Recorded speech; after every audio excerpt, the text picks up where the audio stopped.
Hello friends, welcome to my YouTube channel, Poverty Hill Adventures. We're once again back at the Cutter, Gullet, and Raker Art Gallery in the forest. And we've got a little mission today, and that's to hang up two new paintings. But before we get to that, I'd like to welcome everybody to another Odds and Ends video, or as I like to call them, an Oddments video. This one here would be Oddments number 109.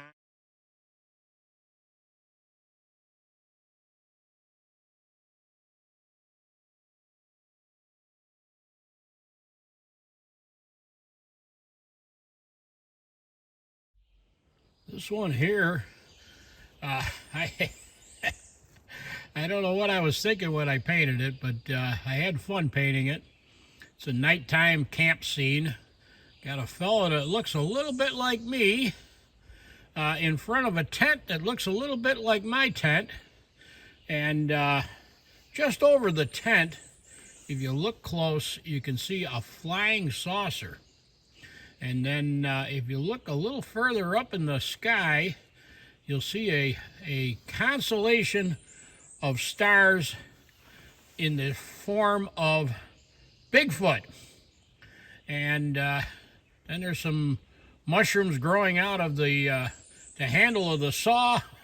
So like I said, I had fun painting it, and I couldn't come up with a title for it.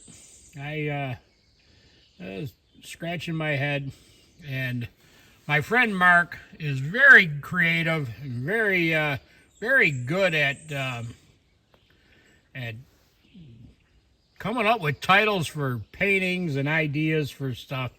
And I asked him for some help, and he came up with what I think is the perfect title for that painting, and that is Backwoods Night Vision.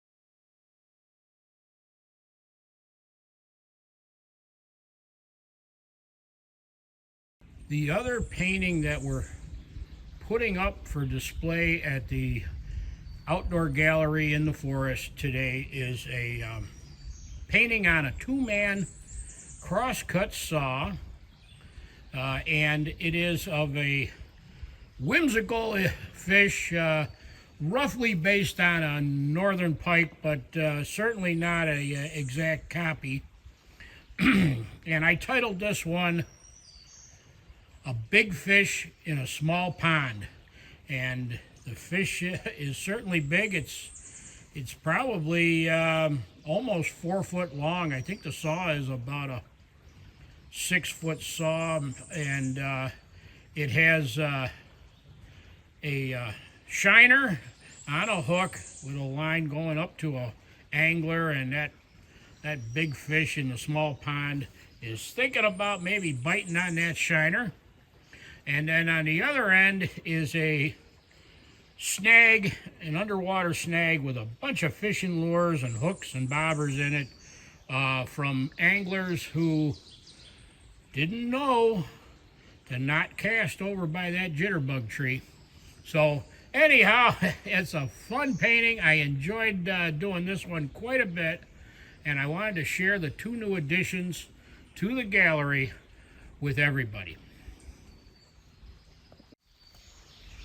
I've got a couple other paintings that I want to share with everybody. or share where they ended up. I think some of you might have seen the paintings already. The first one is a painting of our friend Pam and Tom's grandfather's cabin in the wilds of Maine. And the camp is called Camp Howard.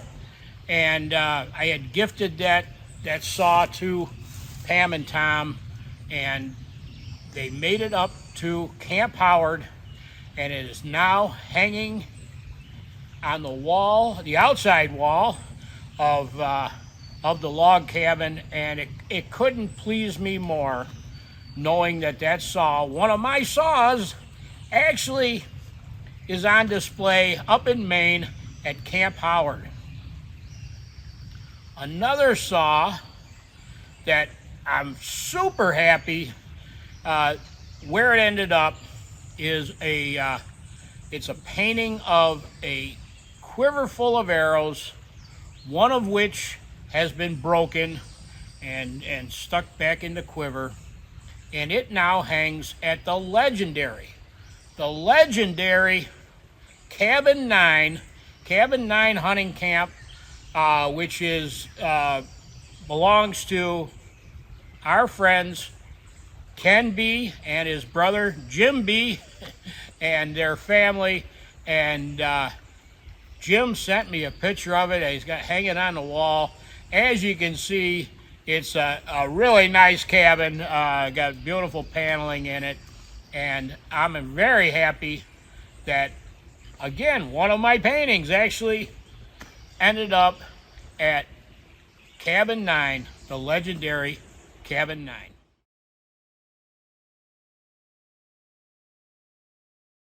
Wife and I have our tomato plants in, along with a few other vegetables. We got the plants at a locally owned greenhouse. An Amish couple owns this greenhouse, and the plants are just beautiful, very well priced, and more importantly, very well cared for. The plants are extremely healthy. So like I said, we got a few plants, a few tomatoes, and a few other vegetables, and I put them in the other day. A while back I had used the artwork, the covers of the Fur Fishing Game magazine to wallpaper one of my bathrooms, and I like the way it turned out. It looks pretty good. Well, wouldn't you know it, this past winter, I had some damage to that wallpaper. So luckily, I saved all my Fur Fishing Game magazines, and I had plenty of covers, and I started repairing the sections that were damaged. Very simple to do. Cut the cover off, little spray adhesive, line it up, put it up there, and then cover it with a coat of clear coat.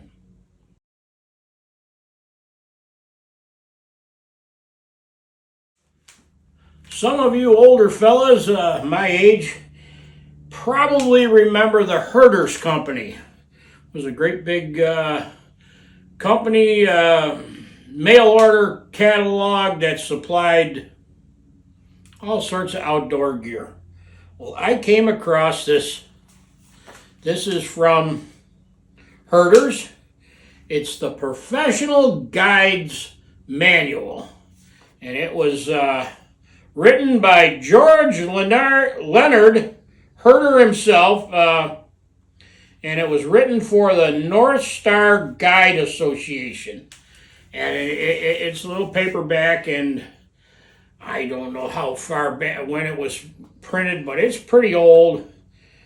I would guess it's got to be at least 50 years old. And I got to share with you a couple of sections of it here. These are the bare essential rules of inspection for clients for hunting and wilderness trips. Take no one in the woods without inspecting him for the following unless you are with him the entire time he is in the woods, or if the circumstances are so unusual that an inspection is impossible. Number 1, a compass. Number 2, a waterproof match kit and check to see that it is filled. A hunting knife, a minimum of 18 rounds of ammunition, boots that are not new, which fit well and are comfortable, an emergency ration of 2 large chocolate bars, proper clothing to suit the weather conditions, and 1 extra pair of clean socks. Never take anyone not wearing a hat or cap. If there is no snow, ice, or water in the area, carry a canteen full of water. If there are rivers or lakes in the area, insist that your client carries a pack of 3 fish hooks and 10 yards of fishing line. Have him carry a small box of laxative. If you are hunting elk, moose, or other large game, have the man carry a small hand axe if he looks physically fit enough to carry this added weight. If in snake country, a small 2-ounce snake bite kit.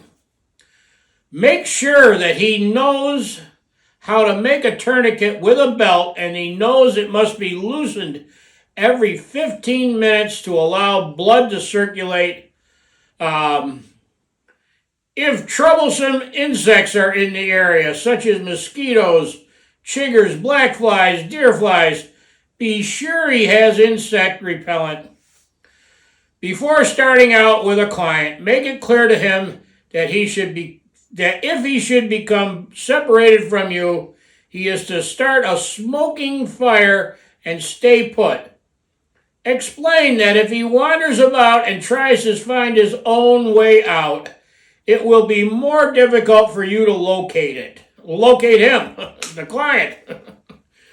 And the last one here is show him a map of the general terrain you are going to hunt or travel in and explain all details of it to him. Give him a copy of the map. Those are some good rules, I guess, should you be a guide and you're taking out clients.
It appears I've got a new neighbor up here.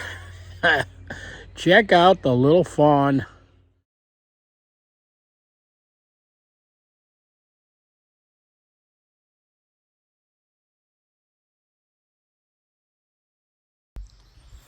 That little fawn, just about a newborn fawn, followed its mother.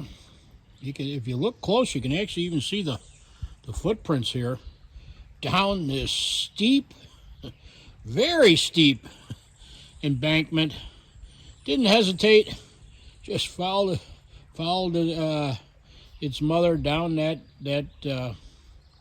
steep bank there. Just an an amazing example of just how agile white-tailed deer are. Until next time, everybody, take care. Thank you for watching. Remember to keep on trucking and believe in yourself even when no one else does.